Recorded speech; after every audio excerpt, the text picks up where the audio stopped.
दोस्तों, क्या हो जब एक दिन सुबह उठकर आपको अचानक से भूत दिखने लगे? आज की कहानी कुछ ऐसी ही है। कहानी शुरू होती है हमारे हीरो आ जैंग के साथ, जो 1 साल पहले तक एक लॉ फर्म में बढ़िया लॉयर की नौकरी कर रहा था। एक दिन उसके बड़े भाई का अचानक फोन आता है। भाई, कुछ सोचने का टाइम नहीं है, जल्दी से नौकरी छोड़ दे। आ जैंग बेचारा कंफ्यूज हो जाता है कि आखिर हुआ क्या है। जैसे ही वो नीचे आता है, उसका भाई एक शानदार लग्जरी कार में बैठा होता है। वो फटाफट गाड़ी में बैठता है और पूछता है, भाई ये सब क्या है? बड़ा भाई बस इतना कहता है, सीट बेल्ट लगा ले। और फिर गाड़ी की स्पीड इतनी तेज कर देता है कि आज हेंग की तो सांसें ही अटक जाती हैं। भाई का कहना था, लग्जरी कारें ऐसे ही चलाई जाती हैं। लेकिन कुछ ही देर में उनकी ये खुशी गायब हो जाती है। आज हिंग पूरी तरह से टूट चुका था। उसने अपने भाई की बातों में आकर अपनी नौकरी छोड़ दी और सारी जमा पूंजी क्रिप्टो करेंसी में लगा दी। और रिजल्ट, दोनों भाई पूरी तरह से बर्बाद हो गए। भाई ने तो टेंशन में छत से कूदकर अपनी जान दे दी और बेचारे आज हिंग को अकेला छोड़ दिया, वो भी एक ऐसी बीवी के साथ जो उसे तलाक देना चाहती थी। इस मुश्किल घड़ी में उसके दोस्त डॉग ने उसे एक सलाह दी। तूने लॉ की पढ़ाई की है ना? एक लेबर अटॉर्नी का एग्जाम दे दे, नौकरी में लगवा दूंगा। आजेंग ने फिर से अपने दोस्त पर भरोसा कर लिया। उसने 1 साल तक दिन रात एक करके पढ़ाई की और एग्जाम पास भी कर लिया। लेकिन किस्मत तो देखो, इस बार उसका दोस्त ही मुसीबत में फंस गया। उस पर अपनी ही एक महिला कुलीग को हैरेस करने का आरोप लगा था। आजेंग का तो दिमाग ही सुन्न हो गया था। उसे यकीन नहीं हो रहा था कि एक सरकारी अफसर ऐसा कुछ कर सकता है। उसका दोस्त उसे समझाता है, देख, तू अब 40 साल का हो गया है, किसी कंपनी में जाएगा तो छोटे छोटे लड़के लड़कियां तुझ पर चिल्लाएंगे। इससे अच्छा है तू खुद की लॉ फर्म खोल ले। आज इनको ये आइडिया तो पसंद आया, लेकिन उसके पास पैसे नहीं थे। दोस्त ने कहा, अरे ऑनलाइन लोन ऐप से लोन ले ले। आज ने फिर दोस्त की बात मान ली। उस रात उसने खूब शराब पी और घर लौटते समय उसने अपना बिजनेस कार्ड एक मूर्ति पर रख दिया। और बस यहीं से उसकी किस्मत का पहिया घूमना शुरू हो गया। 1.5 महीने बाद आजैंग की फर्म खुल गई। वो लोगों को कंपनियों से उनका हक का पैसा दिलाने में मदद करता था। उसे कोई एम्प्लॉय नहीं मिला तो उसने अपनी साली जूजू को ही काम पर रख लिया। जूजू एक सोशल मीडिया इन्फ्लुएंसर थी, लेकिन उसकी हालत भी कुछ खास अच्छी नहीं थी। उसके वीडियोस पर न तो लाइक्स आते थे, न ही फॉलोअर्स। 1 महीना और बीत गया, लेकिन आजैंग को एक भी केस नहीं मिला। उधर जूजू ने मैसेज करके धमकी दे दी कि अगर उसे सैलरी नहीं मिली तो वो लेबर डिपार्टमेंट में शिकायत कर देगी। उसने जूजू को कहा कि वो अपनी सैलरी न मिलने का केस खुद अपनी ही फर्म को दे दे। इस तरह कंपनी को एक केस मिलेगा, पैसा आएगा और फिर वो उसे सैलरी दे पाएगा। एकदम परफेक्ट प्लान। लेकिन तभी मकान मालिक का मैसेज आ गया कि किराया जमा करो। आजैंग का दिमाग फट गया। फर्म लोन के पैसों से खोली थी, 1 रुपया भी नहीं कमाया और ऊपर से कर्ज का बोझ। जब उसकी फर्म बंद होने की कगार पर थी तो जूजू ने उसे एक दूसरे इन्फ्लुएंसर शाओयू से मिलवाया। शाओयू के लाखों फॉलोअर्स थे। शाओयू ने बताया कि वो एक वीडियो सीरीज बनाना चाहता है जिसमें वो उन कंपनियों का पर्दाफाश करेगा जो अपने वर्कर्स की सेफ्टी का ध्यान नहीं रखती। उसने कहा, बहुत सी कंपनियां सेफ्टी रूल्स फॉलो नहीं करती और अधिकारी भी टैक्स और रिश्वत के चक्कर में आंखें बंद किए रहते हैं। वो इन सब को एक्सपोज करना चाहता था, लेकिन उसे कानून की समझ नहीं थी। इसलिए वो आजैंग के साथ टीम बनाना चाहता था। आजैंग को इसमें कोई इंटरेस्ट नहीं था, लेकिन जैसे ही जूजू ने बताया कि शाओयू को एक वीडियो के लिए 10 मिलियन वॉन, लगभग 6 लाख रुपए मिलते हैं और वो उसमें से कुछ हिस्सा कंपनी को भी देगा, आजैंग तुरंत तैयार हो गया। बोला, कब निकलना है? मैं तो तैयार हूँ। अरे नहीं नहीं, पैसों के लिए नहीं, बस उसे ऐसी खराब कंपनियां पसंद नहीं हैं। रास्ते में शाओयू ने प्लान समझाया। वो लोग फैक्ट्री में जाकर सेफ्टी चेक्स करेंगे और शाओयू सब कुछ रिकॉर्ड करेगा। आजैंग को थोड़ी चिंता हुई कि कहीं उनकी पिटाई न हो जाए।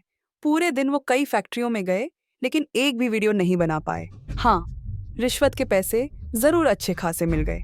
आजैंग ने मौके का फायदा उठाकर अपना लोन चुकाया और घर का किराया भी दे दिया। अब जाकर उसे थोड़ी शांति मिली। लंच के बाद उन्होंने एक बड़ी स्टील फैक्ट्री, ताई शे स्टील, को अपना टारगेट बनाया। वर्कशॉप में घुसते ही आजैंग को गड़बड़ महसूस हो गई। तभी फैक्ट्री का सुपरवाइजर चिल्लाता हुआ आया, तुम लोग कौन हो? आजेंग ने बताया कि वो एक रजिस्टर्ड लेबर अटॉर्नी है और उसे कंपनी में जांच करने का पूरा हक है। उसकी बात पूरी भी नहीं हुई थी कि उसके पीछे एक क्रेन ने स्टील के ढेर को टक्कर मार दी और वो सब आजेंग के ऊपर गिरने लगा। एक पल के लिए सब कुछ शांत हो गया। आजेंग ने खुद को एक अजीब सी खाली जगह में पाया। दूर से एक आदमी की आवाज आई। आजेंग ने पूछा, तुम कौन हो? मैं कहाँ हूँ? क्या मैं मर गया?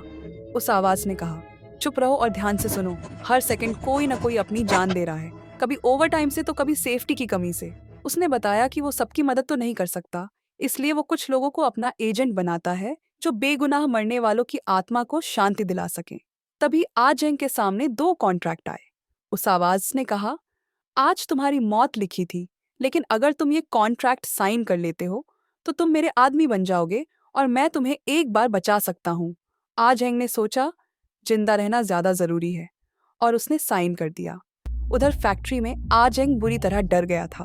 उनका खुफिया मिशन फेल हो चुका था। शाओयू ने दूसरी फैक्ट्री में जाने का सुझाव दिया, लेकिन आजेंग का अब कोई मन नहीं था। उसने कुछ बहुत ही अजीब महसूस किया था।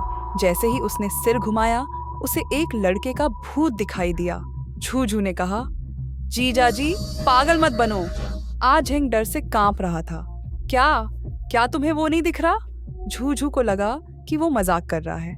आजेंग ने उस भूत की तरफ न देखने की पूरी कोशिश की, लेकिन जब वो अपनी ऑफिस वापस आया तो वो भूत उसके पीछे पीछे वहां भी आ गया। झूझू ने पूछा, आप बार बार भूत भूत कर रहे हैं, कहाँ है भूत? आजेंग ने कहा, तुम्हारे ठीक बगल में। ये सुनकर शाओयू को एक आइडिया आया, चलो भूतों पर एक वीडियो बनाते हैं, पक्का वायरल होगा। आजेंग समझ गया कि कोई उसकी बात पर यकीन नहीं कर रहा है। वो उस भूत के सामने बैठ गया और पूछा, तुम्हारी क्या कहानी है? उस भूत का नाम मिंग शू था। वो एक गांव के गरीब परिवार से था। शहर में काम करने आने से पहले उसकी माँ ने उसे बार बार कहा था, बेटा वहाँ ठीक से खाना खाना, टाइम पर सोना, अगर मन न लगे तो जल्दी घर वापस आ जाना। मिंगशू को ताइशे स्टील फैक्ट्री में नौकरी मिली। कंपनी का नया मालिक बॉस का बेटा आताई था। उसने मिंगशू को बताया कि इंटर्नशिप 1 साल की होगी और अच्छा काम करने पर उसे परमानेंट कर दिया जाएगा। फिर उसने एक कंटेनर का दरवाजा खोला और कहा, ये तुम्हारा कमरा है। मिंगशू ने हैरानी से पूछा, मुझे तो लगा था कि फैक्ट्री के बाहर रहने की जगह मिलेगी। ये सुनकर आताई को गुस्सा आ गया। इसमें क्या बुराई है? काम होगा तो तुरंत जा सकते हो। तुम्हें पता है नौकरी मिलना कितना मुश्किल है। तुम्हें नहीं करनी तो जाओ, बहुत लोग लाइन में हैं। मिंगशू को एक मैकेनिक का काम मिला था। एक सीनियर ने उसे बताया कि मशीन की एक चेन बार बार अटक जाती है, बस अंदर जाकर उस पर तेल लगाना होता है। फिर उसने मिंगशू के हाथ में एक मैनुअल थमा दिया और कहा, कुछ समझ ना आए तो इसमें देख लेना, और वहां से चला गया। अगले 6 महीने तक मिंगशू ने दिन रात काम किया। जब भी उसकी माँ पूछती, वो हमेशा कहता, फैक्ट्री बहुत अच्छी है, बॉस बहुत अच्छे हैं, काम भी आसान है, सैलरी टाइम पर मिलती है और रहने खाने की भी कोई दिक्कत नहीं है। उसने अपनी माँ से कहा कि चिंता मत करना, हमारी फैक्ट्री बहुत अच्छी है। तभी आजेंग को होश आया। उसने देखा कि वो एक ही जगह पर जम गया था। झूझू और शाओयू ने पूछा कि क्या हुआ। आजेंग ने उन्हें वो सब बताया जो उसने देखा था। झूझू को अब भी यकीन नहीं हो रहा था, लेकिन जब शाओयू ने इंटरनेट पर सर्च किया तो सच में मिंगशू नाम का एक लड़का था और उसकी मौत हो चुकी थी। तब आजेंग को एहसास हुआ कि उसने सच में एक भूत देखा है। इस मामले की तह तक जाने के लिए तीनों ने एक रिपोर्टर की मदद से मिंगशू की मां का पता लगाया। मां ने रोते हुए बताया कि मिंगशू के पापा बहुत पहले गुजर गए थे और उसने अकेले ही अपने बेटे को पाला था। उसे लगा था कि अब बुढ़ापे में उसे सहारा मिलेगा, लेकिन तीनों ने मिलकर फैसला किया कि वो इस मामले की सच्चाई सामने लाएंगे। उन्होंने सबसे पहले मिंगशू के टीचर से बात की, जिसने उसे फैक्ट्री में लगवाया था, लेकिन उस टीचर ने सारी जिम्मेदारी से पल्ला झाड़ लिया। आजेंग को पता था कि ऐसे स्कूल सिर्फ अपना नाम बनाने के लिए किसी भी ब्लैकलिस्टेड कंपनी में अपने स्टूडेंट्स को भेज देते हैं। उनके पास ताइशे स्टील फैक्ट्री में वापस जाने के अलावा कोई चारा नहीं था। इस बार उन्होंने शाओयू को अंदर भेजा। आताई ने उसका रिज्यूमे देखा और उसे काम पर रख लिया, वही 1 साल की इंटर्नशिप पर। शाओयू को विदेशी मजदूरों के ग्रुप में डाल दिया गया। आजेंग को याद आया कि उसने मिंगशू की कहानी में एक विदेशी दोस्त के बारे में सुना था। उसने शाओयू को उस लड़के से दोस्ती करने को कहा शायद उसे सच्चाई पता हो, लेकिन उन्हें ये नहीं पता था कि शाओयू का राज खुल चुका था। उस विदेशी दोस्त नीमो को समझ वाली आ गया था कि शाओयू यहाँ काम करने नहीं आया है। जब नीमो ने उसे टोका तो शाओयू ने भी सच बता दिया कि वो सबकी मदद करने आया है। लेकिन नीमो ने ठंडे स्वर में मना कर दिया। वो नहीं चाहता था कि उसे देश से निकाल दिया जाए। तभी एक लग्जरी कार फैक्ट्री में आई। बाहर बैठे आजेंग और झूझू ने देखा कि बड़ा बॉस आताई का पिता आया है। ब्रेक के दौरान शाओयू ने मिंगशू की डायरी नीमो को दी। डायरी में नीमो का भी जिक्र था। मिंगशू ने लिखा था कि वो बड़े शहर में घर बसाना चाहता है, अपनी माँ का ख्याल रखना चाहता है और नीमो के गांव घूमना चाहता है। डायरी 30 सितंबर की रात को खत्म हो गई थी। जब शाओयू नीमो से बात करने गया तो उसका सामना बड़े बॉस से हो गया। बॉस को उस पर शक हो गया था। बाहर बैठे आजेंग और झूझू को खतरे का अंदेशा हुआ और उन्होंने गाड़ी स्टार्ट कर दी। अंदर वर्कशॉप में हंगामा मच गया। वर्कर्स ने शाओयू पर हमला कर दिया। वो किसी तरह बचते बचाते एक गाड़ी की छत पर चढ़ गया, लेकिन ड्राइवर ने गाड़ी को गोल गोल घुमाना शुरू कर दिया और शाओयू नीचे गिर गया। ठीक उसी समय आजेंग और झूझू वहां पहुंच गए। तीनों भागने की कोशिश कर रहे थे, लेकिन पुलिस ने उन्हें रोक लिया।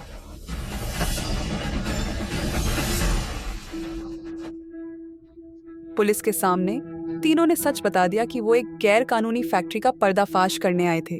ये सुनकर बॉस भड़क गया और बोला, कौन कहता है मेरी फैक्ट्री गैर कानूनी है? पुलिस ने तीनों से कहा कि उन्होंने बिना इजाजत फैक्ट्री में घुसकर जुर्म किया है और उन्हें पुलिस स्टेशन चलना होगा।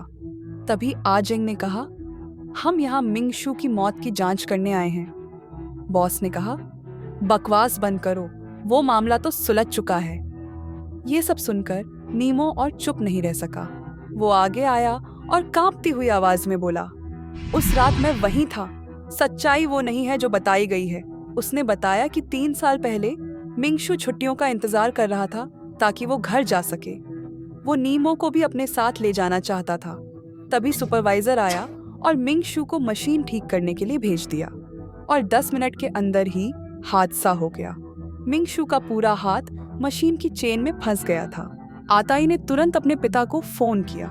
पिता ने कहा, अभी एम्बुलेंस मत बुलाना, वो लड़का अब भी परमानेंट नहीं है, उसका कोई इंश्योरेंस नहीं है। अगर वो हॉस्पिटल में भर्ती हो गया तो हमें जिंदगी भर उसका खर्चा उठाना पड़ेगा। उसने आताई को आदेश दिया कि पहले सारे मजदूरों को वहां से भगा दो और जब वो लड़का मर जाए तब पुलिस को बुलाना। आताई ने सबको भगा दिया। नीमो ने एम्बुलेंस बुलाने की कोशिश की, लेकिन उसे ठीक से बोलना नहीं आता था। वो अपना पता नहीं बता पाया। फैक्ट्री शहर से बहुत दूर थी। उसे नहीं पता था कि हॉस्पिटल कहाँ है। वो बस दूर खड़ा होकर अपने दोस्त को दर्द से चिल्लाते, गिड़गिड़ाते और फिर हमेशा के लिए शांत होते हुए देखता रहा। बॉस अब भी झूठ बोल रहा था, लेकिन नीमो ने बाकी वर्कर्स से सच बोलने की अपील की। तभी आजेंग ने कहा, अब उसकी जरूरत नहीं है। मिंगशू की माँ ने उसे जो फाइल दिखाई थी उसमें मौत का समय 8 अक्टूबर सुबह 9 बजे लिखा था, लेकिन जो वीडियो रिकॉर्ड हुआ था उसका टाइम 8 अक्टूबर की रात 12:10 था। पूरे 9 घंटे। इतनी देर में तो एम्बुलेंस पूरे देश का चक्कर लगा लेती। आजेंग ने कहा, वर्कप्लेस पर हुए हादसे को छिपाना और सेफ्टी रूल्स का पालन न करना, इन दोनों जुर्मों के लिए तुम दोनों बाप बेटे को कम से कम 10 साल की जेल होगी। कुछ दिनों बाद ये खबर न्यूज में आ गई। ताइशे स्टील फैक्ट्री की जांच हुई और दोनों बाप बेटे को जेल हो गई। तीनों दोस्त मिंगशू की मां से मिलने गांव गए। उन्होंने वो वीडियो दिखाया जिसमें नीमो ने सच्चाई बताई थी। 3 साल बाद मिंगशू की मां के चेहरे पर मुस्कान आई। वापस आते हुए आजेंग को एहसास हुआ कि लेबर अटॉर्नी का काम कितना जरूरी है। ये काम मुश्किल जरूर है, लेकिन इससे किसी की जिंदगी बदल सकती है। झूझू ने शाओयू को उनकी फर्म ज्वाइन करने के लिए कहा। तभी अचानक उनके सिर के ऊपर एक जोरदार धमाका हुआ।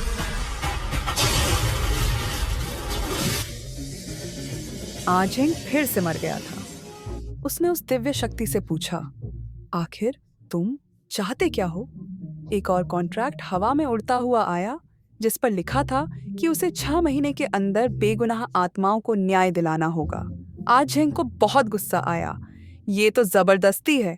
उस शक्ति ने जवाब दिया, हाँ, और इसी जबरदस्ती की वजह से दुनिया के लाखों वर्कर्स इतनी मुश्किल जिंदगी जी रहे हैं। आजिंग ने पूछा, आखिर तुम हो कौन? दोस्तों, असल में कहानी में दिखाई गई ये दिव्य शक्ति कोरिया के एक असली हीरो जोन ताए इल पर आधारित है। वो कोरिया में लेबर मूवमेंट के सबसे बड़े हीरो माने जाते हैं। उन्होंने वर्कर्स के हक के लिए अपनी जान दे दी थी। उधर हॉस्पिटल में डॉक्टर हैरान थे।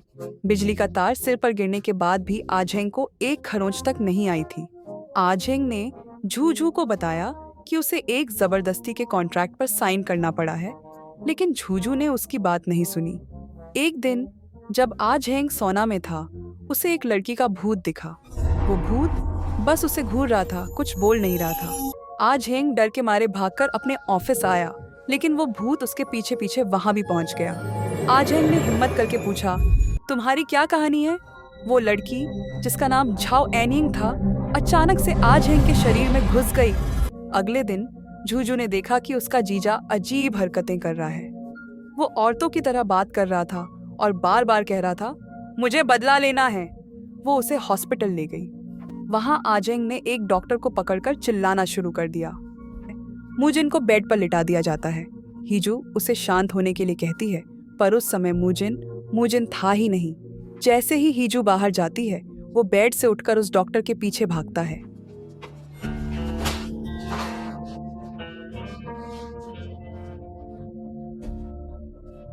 डॉक्टर उसे पुलिस को बुलाने की धमकी देता है। तभी मूजिन कहता है, नए आए हो, तुम डॉक्टर हो क्या? मुझे उंगली दिखाने की तुम्हारी हिम्मत कैसे हुई?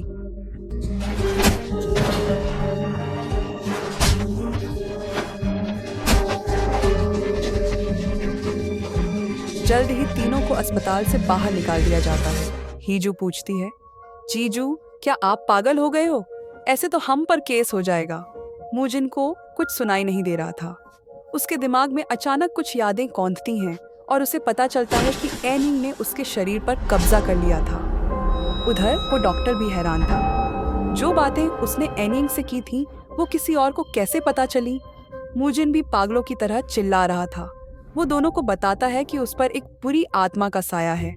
ग्योन वो इंटरनेट पर सर्च करता है और पता चलता है कि सच में उस हॉस्पिटल में एक नर्स ने बिल्डिंग से कूदकर आत्महत्या की थी। उसकी उम्र सिर्फ 23 साल थी। ग्योन वो उसे एक तांत्रिक के पास ले जाता है। वो तांत्रिक मूजिन को देखते ही डर जाती है और कहती है कि उसे उस दिव्य शक्ति की हर बात माननी होगी, वरना वो मारा जाएगा। ग्योनवू पूछता है कि क्या इस भूत से बचने का कोई तरीका है? तांत्रिक कहती है कि अभी डिस्काउंट चल रहा है, एक तावीज के साथ एक फ्री मिलेगा। इसके बाद वो लोग चर्च जाते हैं, पर पादरी कहता है कि दुनिया में कोई भूत नहीं होता।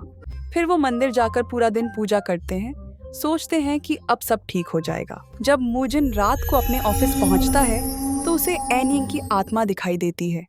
वो आत्मा अचानक मूजिन के शरीर में समा जाती है और तभी मूजिन को एनिंग की जिंदगी की कहानी दिखाई देने लगती है। 3 महीने पहले एनिंग ने नई नौकरी ज्वाइन की थी। हॉस्पिटल लॉग में एक छोटी सी गलती करने पर उसकी सीनियर उसे खूब डांटती है। हॉस्पिटल का काम बहुत ज्यादा था। एनिंग हर दिन भाग दौड़ डीएच में गुजारती थी। 1 महीने से ज्यादा लगातार काम करने के बाद वो मानसिक रूप से बहुत थक चुकी थी। मूजिन दर्दनाक यादों से जागता है।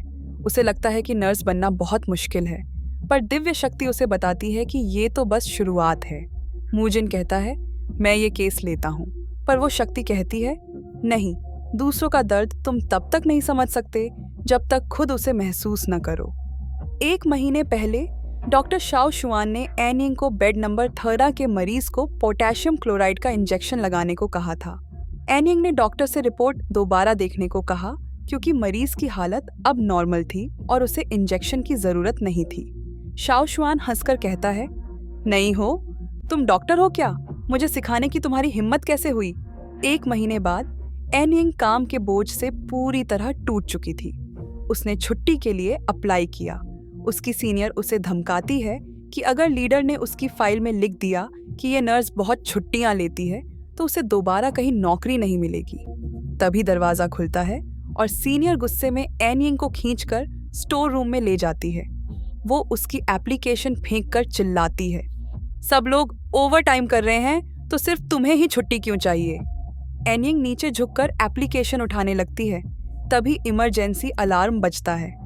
बेड नंबर 13 के मरीज को बचाना था। सारे डॉक्टर और नर्स उस कमरे की तरफ भागते हैं। वो बहुत कोशिश करते हैं, पर मरीज कोमा में चला जाता है। मरीज के घर वाले गुस्से में एनिंग के बाल नोचने लगते हैं। डॉक्टर शाओशुआन माफी मांगता है और कहता है कि ये उनकी नर्स की गलती है। ये सुनकर एनिंग सन्न रह जाती है। उसने तो डॉक्टर के कहने पर ही दवा दी थी। वो कहती है कि उसने डॉक्टर के आदेश का ही पालन किया था। उसकी सीनियर भी उसकी तरफ से बोलती है। शाओशुआन गुस्से में चला जाता है। सीनियर एनिंग से कहती है कि अब अपनी किस्मत मान लो और गलती कबूल कर लो। एनिंग अपनी डायरी निकालती है जिसमें साफ साफ लिखा था कि डॉक्टर शाओशुआन ने ही उसे दवा देने का आदेश दिया था। सीनियर उससे पूछती है, अगर तुम हॉस्पिटल की लीडर होती तो तुम एक 5 साल पुराने डॉक्टर पर यकीन करती या एक नई नर्स पर? एक और महीना बीत जाता है। एनिंग पूरी तरह टूटकर नौकरी छोड़ने का फैसला करती है, पर मैनेजमेंट कहता है कि कॉन्ट्रैक्ट के हिसाब से वो 1 साल तक नौकरी नहीं छोड़ सकती। ऊपर से मरीज के घर वालों ने केस कर दिया था जिसमें हॉस्पिटल और एनिंग दोनों की जिम्मेदारी थी। ये केस जीतना नामुमकिन था, इसलिए उसे हर्जाना भरने के लिए तैयार रहने को कहा गया। मुजिन को लगता है कि वो एक बार फिर मर गया है। जागने पर उसे गिरने का दर्द महसूस होता है।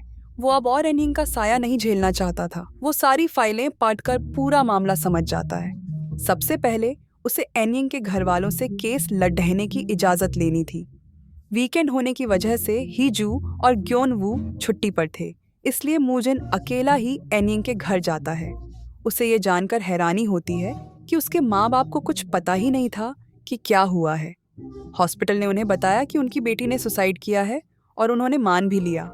मुजिन बेबसी से पूछता है, आप लोगों ने किसी लॉयर से बात क्यों नहीं की? एनिंग के पिता बताते हैं कि वो शहर गए थे, पर उन्हें मेट्रो या बस में सफ़र करना नहीं आता। टैक्सी भी मोबाइल से बुक करनी पड़ती थी, जो उन्हें नहीं आता था। अनजाने में ही उन्होंने हॉस्पिटल के साथ समझौता कर लिया। सोमवार को मुजिन उस पुलिस वाले से मिलता है जो ये केस देख रहा था, पर पुलिस भी वही कहती है जो हॉस्पिटल ने कहा था कि एनिंग ने बॉयफ्रेंड से ब्रेकअप की वजह से सुसाइड किया है। मुजिन समझ जाता है कि यहाँ से कुछ पता नहीं चलेगा। ऑफिस में फोटोकॉपी करते समय एक कागज कैबिनेट के नीचे गिर जाता है।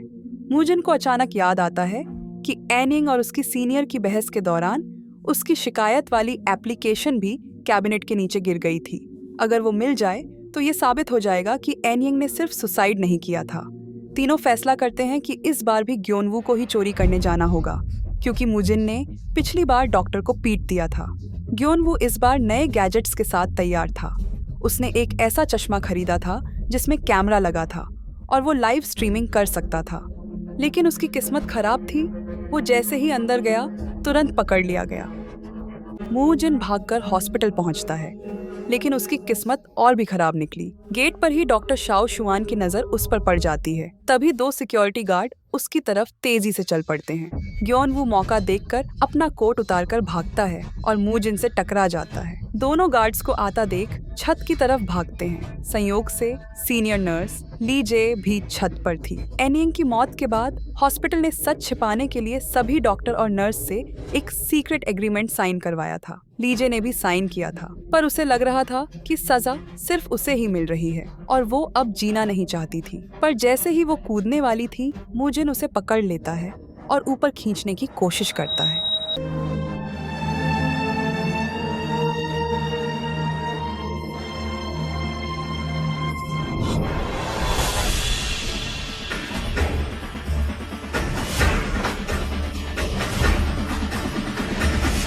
अगले दिन ग्योनवू उस वीडियो को ऑनलाइन पोस्ट कर देता है जिसे एक ही दिन में लाखों लोग देख लेते हैं। मामला खुलने के बाद सीक्रेट एग्रीमेंट का कोई मतलब नहीं रह गया था। सीनियर नर्स ने कैमरे पर आकर एनिंग की मौत का सच बता दिया। 3 महीने की नौकरी, लगातार ओवर टाइम, सीनियर का झूठा इल्जाम और लाखों का हर्जाना। कोई भी नया कर्मचारी ऐसी हालत में टूट जाएगा। एनिंग पे का बॉयफ्रेंड वीडियो देखकर ग्योनवू से कांटेक्ट करता है। तब तीनों को पता चलता है कि एनिंग मौत से पहले ही डिप्रेशन में थी। कुछ दिनों बाद ग्योनवू एक लाइव स्ट्रीम करता है जिसमें लेबर डिपार्टमेंट हॉस्पिटल की जांच कर रहा होता है। चारों तरफ से दबाव बढ़ने पर हॉस्पिटल उस डॉक्टर को निकाल देता है जिसने एनिंग पर झूठा इल्जाम लगाया था। जिस दिन वो डॉक्टर हॉस्पिटल छोड़ रहा था, बहुत से लोग एनियंग को श्रद्धांजलि देने आए थे। हॉस्पिटल का दरवाजा फूलों से भर गया था। मू जिन ने एनियंग की आत्मा को आखिरी विदाई दी। तीनों हॉस्पिटल से बाहर निकलते हैं। ही जू कबाब खाने की जिद करती है। रास्ता पार करते वक्त अचानक मू जिन के जूते का फीता खुल जाता है। तो दोस्तों, ये थी इस कहानी के पहले 6 एपिसोड्स की पूरी झलक। ये एक बेहद मीनिंगफुल ड्रामा है जिसमें हर 2 एपिसोड्स में एक नई कहानी सामने आती है। अगर आप चाहते हैं कि हम इस सीरीज को आगे भी कवर करें तो कमेंट करके जरूर बताएं। वीडियो अच्छा लगा हो तो लाइक और शेयर जरूर करें और ऐसी ही दिलचस्प कहानियों के लिए चैनल को सब्सक्राइब करना न भूलें। फिर मिलेंगे अगली कहानी के साथ।